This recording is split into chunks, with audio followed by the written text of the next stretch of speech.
చెప్పు. నమ్మకం లేకపోతే ఐ విల్. నమ్మకం కాదు, డ్రింక్స్ తాగొద్దని డాక్టర్ చెప్పారు. కానీ ఒక్కసారి తాగితే ఏం కాదు. తాగు ప్లీజ్. నేను కూడా ప్లీజ్. ఫ్రెండ్ని కాదంటావా? గోకుల్, నువ్వైనా చెప్పు. తీసుకో స్నేహ.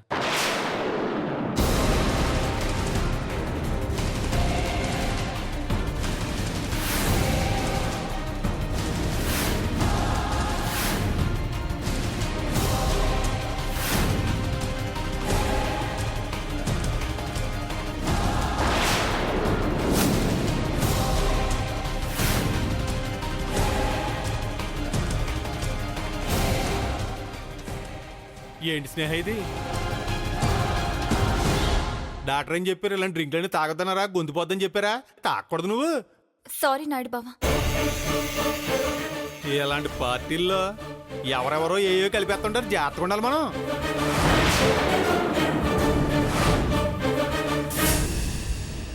అదిచ్చింది నేను. అందుకే చెప్తున్నానులేండి. అంటే నేనే కావాలని స్నేహ తాగేదాల్లో మత్తుమందు కలిపాననుకుంటున్నావా? అలా నేను ఎందుకంటాను? అయినా గోకులేదో అన్నాడని వెళ్ళిపోయావు కదా, మళ్ళీ ఎందుకొచ్చావు? ఓ అదంటారా? అన్నదెవరు? మన గోకులే కదా. గోకులంటే మనోడే కదా అని అన్నాడు. కాబట్టి దాన్ని బట్టి మనం వెళ్ళిపోతే ఏం బాగుంటాయి అని అనిపించింది, వచ్చాను.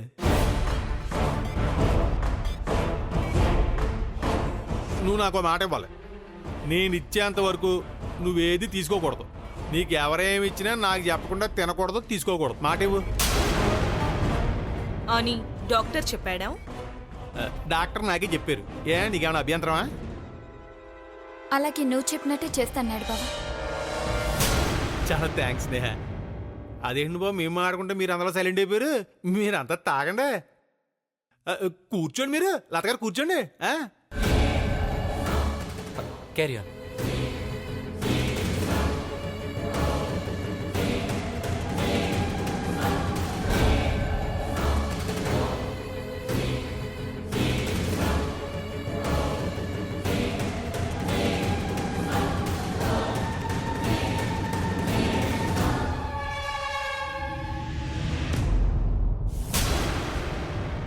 ఇదిగో ఇదిగో ఇదిగో బ్రదర్, ఓసారి ఇట్రా.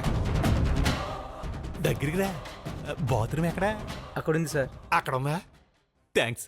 ఇప్పుడే వస్తాను.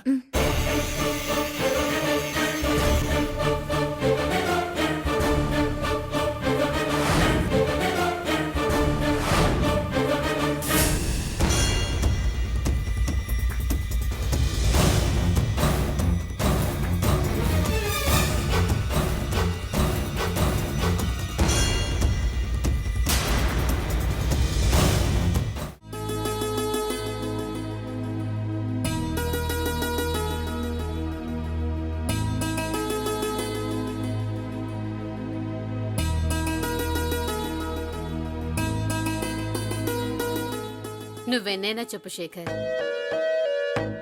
పెళ్లి మన ఊళ్ళో మన ఇంటి ముందు చేస్తేనే బాగుంటుంది. నాకు మన ఇంటి ముందే చేయాలనుందమ్మా. కానీ ఫ్రెండ్స్, బంధువులు అంత దూరం రావాలంటే ఆలోచిస్తారు. మన ఊరు వాళ్ళు తప్ప ఎవ్వరూ అక్కడ లేరు. పైగా మన ఊరికి పెద్దగా ఫెసిలిటీస్ కూడా లేవు కదమ్మా. అవునమ్మా, ఇక్కడైతే పెద్ద పెద్ద ఫంక్షన్ హాల్స్ ఉంటాయి. చాలా గ్రాండ్ గా చేయొచ్చు. సరే, మీరింతగా చెబుతుంటే నేనెందుకు కాదనాలి? అలాగే కానివ్వండి. థ్యాంక్స్ అమ్మా. భలేవారు మీరు. ఇంకో ఆలోచన లేదు మరి. అదే రేటు ఫిక్స్ చేసేయండి, వెంటనే బుక్ చేసేయండి. ఉంటాను మరి. శాఖరావు, మ్యారేజ్ ఫంక్షన్ వాళ్ళు 5 లక్షలు 10 లక్షలు అంటున్నారు. ఎంత అయితే అంత ముందు బుక్ చేశారా బాబు? ఆలు కావాలి నాకని చెప్పాను అంతే. మంచి పని చేసేవారా నాయుడు బావ. అలాగే ఆ క్యాటరింగ్ వాళ్ళని, బ్యాండ్ వాళ్ళని, వీడియోగ్రాఫర్ని మాట్లాడేవా? నువ్వు చెప్పాక మాట్లాడకుండా ఉంటానా శాఖర? ఎప్పుడో మాట్లాడేహాను.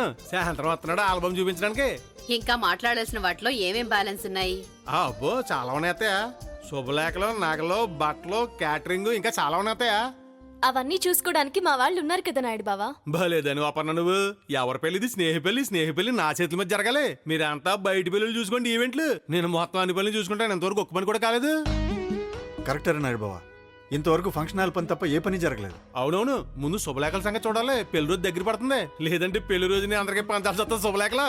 ప్రస్తుతం నేను ఆ పని మీదే ఉన్నాను నాయుడు బావా. మిమ్మల్ని అందరినీ చూస్తుంటే పెళ్లి కల మొదలైందనిపిస్తోంది. ఇంతకీ శుభలేఖలో ఎవరెవరి పేర్లు రాయిస్తున్నావు అపర్ణ? ఆహ్వానించేవారు శ్రీ రాజావారి కుమారుడు శేఖర్, కోడలు సుకన్య మరియు నాయుడు బావ. అబ్బాబే నా పేరెందుకు అపర్ణ అందులో? వద్దొద్దు, అత్తయ్య పేరేంటి? శుభమా అని మొదటిసారి చేస్తున్న పెళ్లి. అందులో ముత్తైదుల పేర్లు తప్ప నాలాంటి వారి పేర్లు ఉండకూడదు. అయినా నీ పేరు వేస్తే తప్పేంటి? అది కదా అత్తయ్య. ఈ పెళ్లి జరగడానికి ఎంతమందిని ఒప్పించావో, ఎన్ని తిప్పలు పడ్డావో, ఎన్ని మాటలు పడ్డావో, ఎన్ని అవమానాలు పడ్డావో మా అందరికీ తెలుసు. ఈ రోజు మేమందరం ఇంత సంతోషంగా ఉన్నామంటే, ఈ పెళ్లి జరుపుతున్నామంటే దానికి కారణం నువ్వు. నీ వల్లే, నీ పట్టుదల వల్లే ఈ పెళ్లి జరుగుతుంది. అందుకే నీ పేరు వేయిద్దాం అనుకుంటున్నాను. అన్నయ్య, నాయుడు బావ పేరు కూడా కార్డ్స్ లో ప్రింట్ చేయిద్దాం. అలాగేనమ్మా. అదేంటి శేఖర్, నువ్వు కూడా అలాగంటావు? వద్దు, ఎందుకంటే ఆ కార్డులో నా పేరు ఎత్తే మరి గోగులాల అమ్మకి నచ్చదు, ఫీల్ అవుద్ది. ఆవిడెవరు నాయుడు బాబా ఫీల్ అవ్వడానికి? ఇది మన ఇంటి పెళ్లి. నువ్వు మా ఇంటి మనిషివి. నీ పేరు మా మనసుల్లోనే ఉంది. అలాంటిది కార్డులో వేస్తే అడిగే హక్కు ఆవిడికి కాదు కదా, ఆ దేవుడికి కూడా లేదు. శేఖర్, నాయుడు బాబా అలాగే అంటాడు గాని నువ్వు కార్డ్స్ లో అలాగే ప్రింట్ చేయించు. ఎరా నడిపోవా, ఓకేనా? మీరు అందరూ అలా అనుకున్నాక ఇంక నేనేం చేస్తాను? అలా కానివ్వండి మరి. అన్నయ్య, బట్టలు మాత్రం అందరికి నేనే సెలెక్ట్ చేస్తాను. ఆహా, ఏ రేపు పెళ్ళై అత్తారింటికి వెళ్ళాక మాకు సెలెక్ట్ చేసే అవకాశం ఉండదనా? కాదు, నాతో సెలెక్ట్ చేయించుకునే అదృష్టం మీ అందరికి ఉండదని. చూసావమ్మా అది అప్పుడే ఎలా మాట్లాడుతుందో. ఇట్రా. భలేవాడు శేఖర్. హలో, నేను వస్తున్నాను, కళ్యాణ మండపం దగ్గరికి వస్తున్నాను ఇప్పుడు.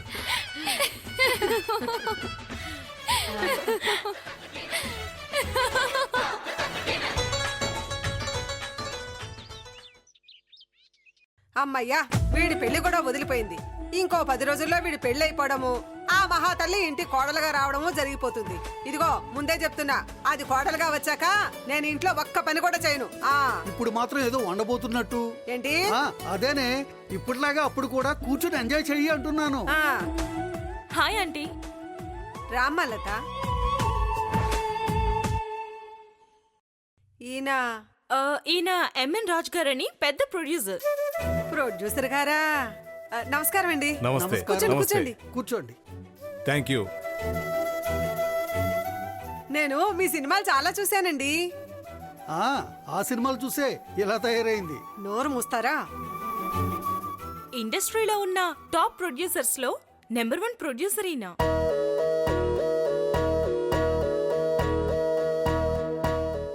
పెద్ద పెద్ద హిట్ మూవీస్ అన్ని ఈయన బ్యానర్ లో రిలీజ్ అయినవే. ఎన్నో మూవీస్ కి ఫైనాన్స్ కూడా చేశారు. అంతేకాదు, మా నాన్నగారికి కూడా ఈయనే ఫైనాన్స్ చేస్తూ ఉంటారు. ఒక్క మాటలో చెప్పాలంటే ఈయన లేకపోతే తెలుగు ఇండస్ట్రీయే లేదు. అమ్మ తమన్నా, లోపలికెళ్ళి వేడి వేడిగా పావు కప్పు కాఫీ తీసుకురా, కడుపు నిండా తాగుతారు. పావు కప్పు కాఫీయా? మరీ ఎక్కువైపోతుందేమో. పర్వాలేదండి, ఆల్రెడీ కాఫీ తాగే వచ్చాం. చాలా సంతోషం. కాఫీ తాగేసి వచ్చినందుక? బా, మీరు కొంచెం నోరు మూస్తారా? అంతటి గొప్పవారు మన ఇంటికి వచ్చినందుకు. కరెక్టే ఆంటీ. ఇంత గ్రేట్ ప్రొడ్యూసర్ మిమ్మల్ని వెతుకుంటూ మీ ఇంటికి ఎందుకు వచ్చారో తెలుసా? ఎందుకు తల్లి? తన కూతుర్ని మీ ఇంటి కోడల్ని చేసుకోమని అడగడానికి.